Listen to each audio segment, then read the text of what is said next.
Bueno, buenas tardes, mi nombre es Silvana López, yo soy licenciada en enfermería, trabajo en el CTI del Hospital Policial y después de la exposición de los compañeros lo que yo voy a conversar un poco es qué nos pasó y qué hicimos nosotros como unidad y como equipo de humanización con nuestros usuarios en una etapa posterior al COVID o en una etapa más tardía del COVID o de la salida de la unidad. Entonces, ¿qué objetivos nos planteamos? Nos planteamos detectar complicaciones que influyan en un reingreso en ese usuario a la UCI. Nos planteamos controlar esos usuarios al alta y nos planteamos apoyo emocional al usuario y la familia. ¿Por qué? Porque los usuarios cuando salían de la unidad habían estado mucho tiempo sin un contacto humano más cercano solo con nosotros, había mucho miedo, la familia tenía mucha incertidumbre, entonces la idea era salir de la unidad y abordar a la familia y al usuario desde esa perspectiva, de una perspectiva más humanizada. Bueno, esto en realidad son datos generales, es decir, cuántos usuarios nosotros tenemos aún en seguimiento post-UCI y cuántos a la fecha controlamos. Nosotros controlamos a 15 usuarios, que ya después vamos a conversar de eso, tiene 2 etapas, el control y el seguimiento. De estos usuarios, 7 requirieron ventilación mecánica invasiva y 4 requirieron apoyo de vasopresores, es decir, hay otras técnicas, hubieron pacientes que estuvieron pronados, que tuvieron terapia de reemplazo renal, pero estas cosas hablan más de un paciente muy crítico.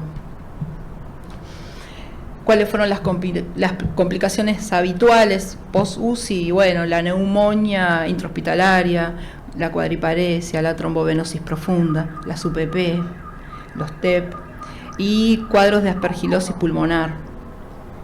¿Qué hicimos con eso? Lo dividimos en 2 etapas.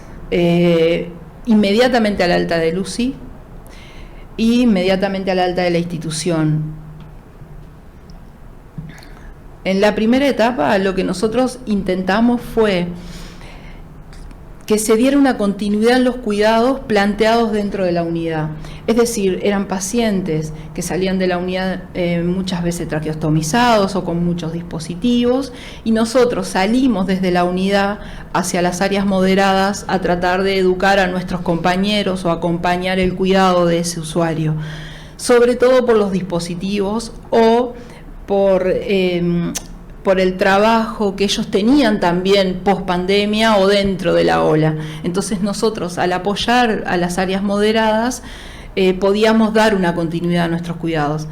Y salimos de la unidad, íbamos a visitas en las áreas moderadas y conversábamos con los licenciados, con auxiliares, implementábamos cuidados, trabajábamos en equipo con el personal de áreas moderadas, no solamente el personal no médico, también con el personal médico, implementábamos técnicas, educábamos in situ, y eso tuvo un muy buen impacto, sobre todo por la recepción que tuvimos con el personal de áreas moderadas, que se sintieron aliviados porque nosotros estábamos derivando pacientes complejos, con cuadros complejos, en situaciones complejas, pero también los estábamos ayudando, además de que ellos tenían su propia batalla, o sea, sus pacientes COVID dentro de su sector también. Después la segunda parte es el apoyo al usuario en lo emocional, en lo espiritual, en el estar, el que vieran que nosotros atrás de esos EPP, más allá de que en algunos casos los manteníamos, ver caras, conocer, preguntar qué pasó con tal o cual funcionario, bueno, darle una parte humana a todo eso que ellos habían vivido dentro de la unidad. Y el apoyo con la familia, que en esa instancia no había participado hasta ese momento y se encuentran con un familiar que estaba totalmente cambiado. Es decir, ellos dejaron a su familiar en nuestras manos y nosotros le devolvimos a otra persona. Entonces teníamos que explicar qué fue lo que pasó en ese proceso. Y la otra la otra cosa muy importante era detectar factores de riesgo que pudieran derivar en un reingreso a la unidad. Entonces nosotros, trabajando en conjunto con el equipo médico y con el equipo de enfermería de áreas moderadas, podíamos realizar valoraciones y diagnósticos que nos permitían adelantarnos a las posibles complicaciones. ¿Cuáles son? Hay una gráfica muy clara, una gráfica muy clara, que la gran mayoría de las complicaciones que tuvimos fue UPP. O sea, úlceras por presión. Son pacientes que estuvieron mucho tiempo dentro de la unidad, en situaciones complejas. Muchos de ellos los teníamos inmovilizados más de 24 horas o en decúbito prono, ventilados, sometidos a terapias bastante invasivas. Entonces tuvimos un alto grado de UPP. ¿Cuáles fueron las estrategias? Y bueno, planificar cuidados. Planificamos cuidados de UPP, cuidados de vías, planificamos trabajo con la fisioterapia de la unidad, que también nos ayudó porque salió de CTI hacia las áreas moderadas, porque obviamente el sistema de salud se vio desbordado y no había fisioterapeutas para todos los pacientes y muchos menos para los críticos. Entonces sacamos a nuestros fisioterapeutas de la unidad y nos ayudaron a trabajar con este tipo de pacientes. La continuidad de los cuidados, intentar de que se entendiera de que estos pacientes que eran muy complejos y que tenían distintas necesidades, y que nosotros teníamos no solamente que continuar esos cuidados, sino que avanzar en los cuidados. La articulación del equipo, hay que entender, el equipo de humanización del CTI del Hospital Policial está compuesto por médicos, psicólogos, fisioterapeutas, licenciados en enfermería, y salimos como equipo. Pero intentar que el resto del equipo de salud nos recibiera, articular con ellos los cuidados, planificar los tratamientos y que todo fuera en pos del paciente, del bienestar del paciente. Tuvimos que conversar mucho conversábamos durante esta etapa post-UCI, e intentar rehabilitar precozmente al usuario, incluyendo a la familia. ¿Por qué? Porque nosotros no podíamos dar respuesta en un 100, entonces educábamos en cuidados, educábamos en acciones, en actividades. Entonces la familia, que sí estaba 24 horas al lado de su familiar, podía continuar eso que nosotros habíamos implementado, o podía ayudarnos en la rehabilitación, ni que hablar en domicilio. Esta es la primer paciente que salió de la unidad, obviamente por un tema de difusión no la podemos mostrar, pero en realidad es nuestra primer paciente que se celebró dentro de la unidad como que si hubiéramos sacado 50 pacientes de esa unidad, y en realidad lo vivimos todos, todo el equipo lo vivió como un triunfo, y era la primera. La segunda etapa, el alta de la institución, y bueno, y ahí tuvimos fue mucho más complejo todo. ¿Por qué? Porque necesitábamos implementar una forma de seguimiento, de saber en qué estaba esa familia y ese paciente, qué necesidades tenían, y nosotros desde el centro o desde el hospital, qué podíamos hacer para mejorar esas necesidades. Entonces implementamos el seguimiento telefónico, que Pablo nos ayudó muchísimo en eso, porque básicamente él llamaba, exploraba el terreno y nosotros ingresábamos con nuestros cuidados para ver cómo estaba esa familia, cómo se encontraba ese paciente, qué necesidades tenía, pero Pablo nos abría el camino. Y después tuvimos un seguimiento presencial, que fue mucho más complejo, muchísimo más complejo. Al alta de la institución, bueno, ¿qué nos planteamos?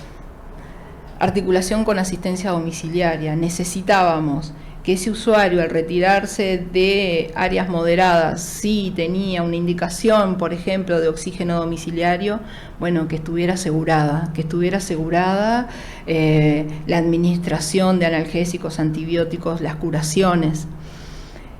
Tuvimos que conversar mucho con asistencia domiciliaria. Ellos también estaban desbordados, entonces nosotros le incluíamos nuestros pacientes semicríticos, pero seguían siendo críticos. Y tuvimos mucha respuesta de todos los servicios del hospital. Esa es la realidad, todos hicieron. Nosotros trabajamos mucho, sin duda, pero el resto de los servicios trabajaron mucho también en pos de darnos una respuesta. La respuesta era institucional, era personal, era de servicio, o sea, tuvimos mucha ayuda, no lo pudimos hacer solos, lo hicimos con mucha ayuda del resto de los servicios.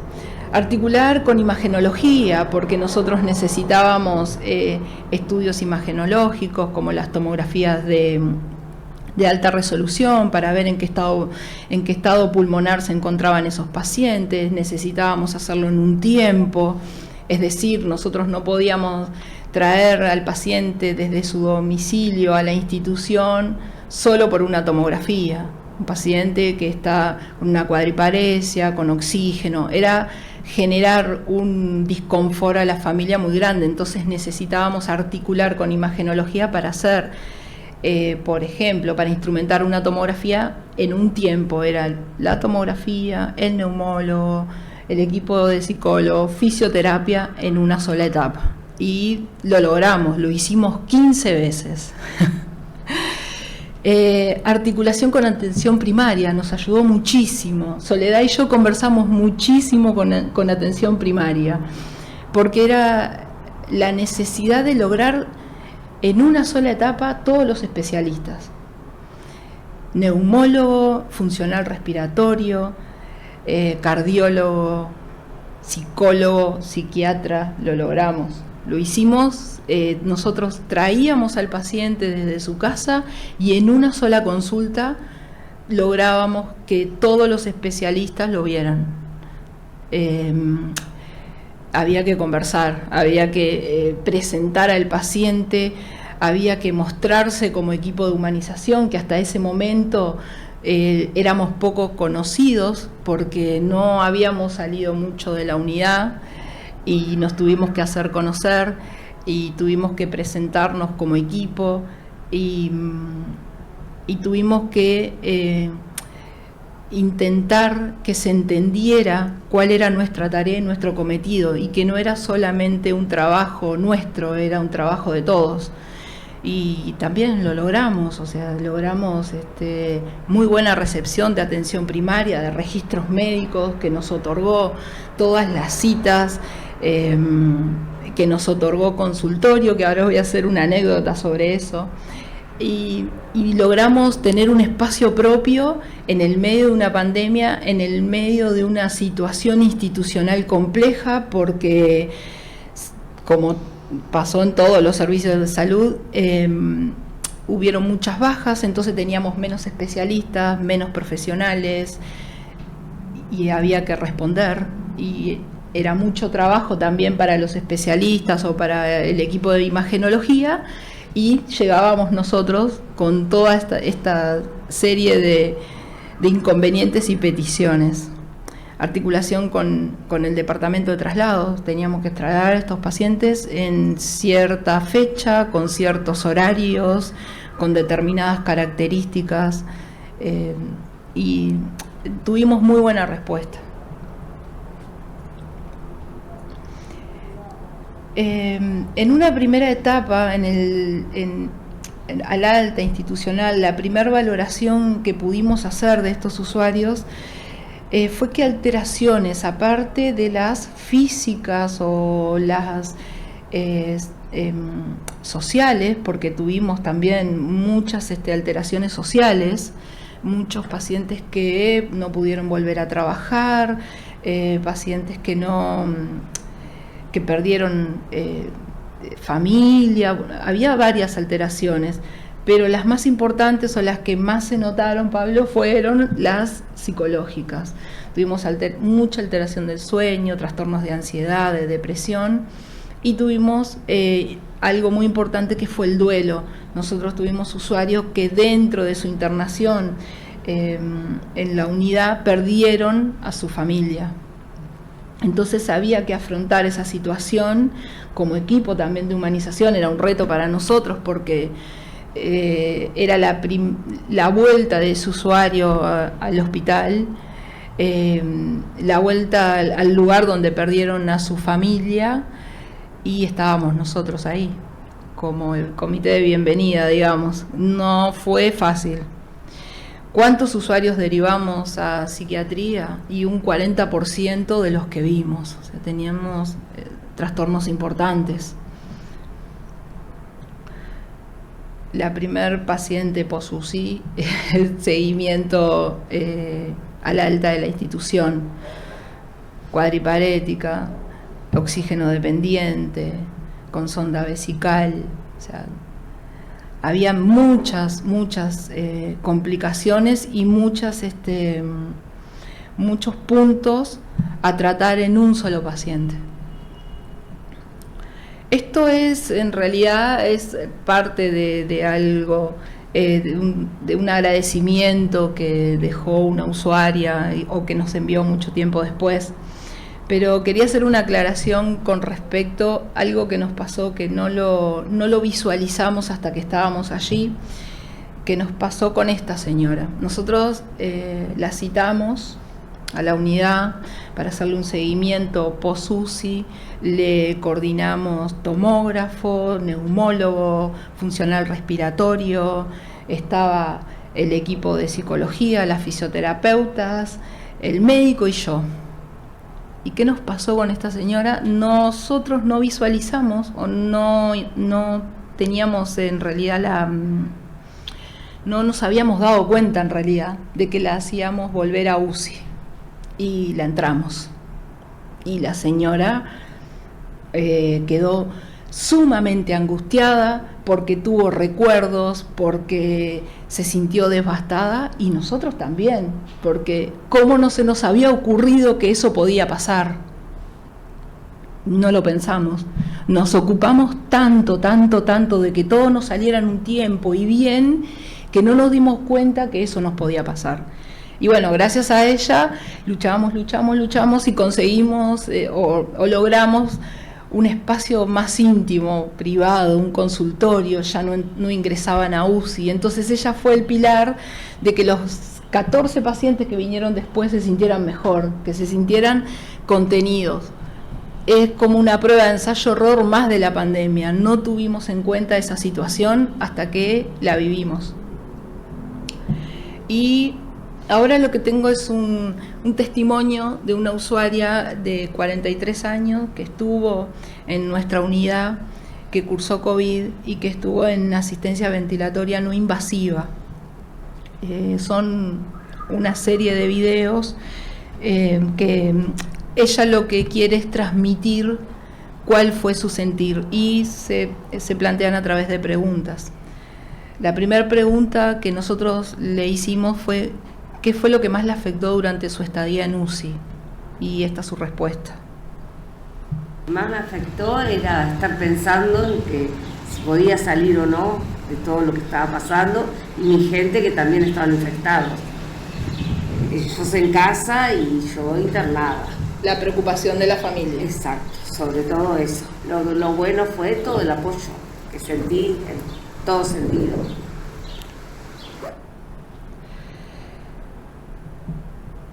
La siguiente pregunta es: ¿qué le ayudó a sentirse mejor durante la internación? En UCI sobre todo. Sentirme mejor fue el apoyo que tuve desde todo el personal del cuarto piso, de CTI. El de CTI fue el más fuerte para mí, lo que más me ayudaron, desde el que me limpiaba el piso, porque hasta ellos me hablaban, el que pasaba y me hacía así, qué importante fue eso, y toda la contención, de todo. Aunque no veías caras. No veía cara, miraba los ojos o la voz, no verle la cara, pero después que pasaron los días y que yo ya se me había ido, ahí empecé a verlos un poquito más. Sí, pero hoy por hoy si los veo no sé quiénes eran. ¿Cuáles fueron sus miedos? Algo como lo que decía Marvel, esos pacientes que estaban lúcidos, aislados, y que su único nexo éramos nosotros. Bueno, ella es una de esos pacientes. Me reflejaba en un compañero que yo tuve en el hospital, que yo hago 222 en el Instituto Nacional del Cáncer, y él no salió, él no pudo salir. Y yo pensaba en ese momento, me acordaba en todo momento de él, y me decía yo, no me lo tengo que traer a mi recuerdo ahora, en este momento. Y hacía unos días atrás lo habíamos venido a despedir a la cuarta oncología, que le hicimos un minuto de aplauso, y yo no me quería acordar de él, no me quería en ese momento porque sentía mucho miedo. Y le preguntamos si tenía pesadillas acerca de su estadía en UCI, algo que está relacionado al síndrome de estrés postraumático de lo que hablaba Pablo, y ella nos planteó lo siguiente. Pesadillas no, sí recuerdos, continuamente recuerdo, porque lo recuerdo cada rato, constantemente, lo cuento y trato de llevar a otras personas o que dicen, yo no me voy a poner, hablarles a que sí se vacunen, y ahí les cuento mi experiencia. En todo momento está, todo momento. Y la última pregunta, que era como algo fundamental, saber qué es lo que sintieron y qué es lo que quiere transmitir un usuario COVID que sale de la unidad, que ya está repuesto, y qué es lo que le quiere decir al personal que lo asistió.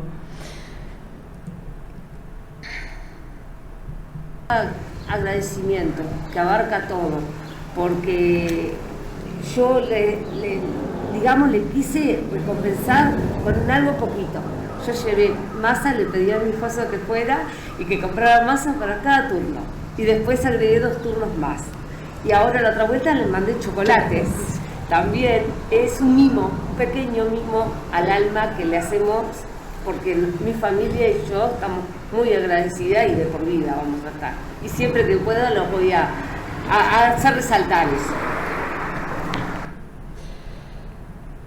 Y era lo mejor que podíamos hacer, era cerrar con ese agradecimiento de esta señora, de Lucía Coronel, y como última reflexión, como equipo de humanización, nos dimos cuenta que no hay nada que no podamos hacer. O sea, podemos agotar todos los recursos, muchas veces no son recursos económicos, no son grandes inversiones.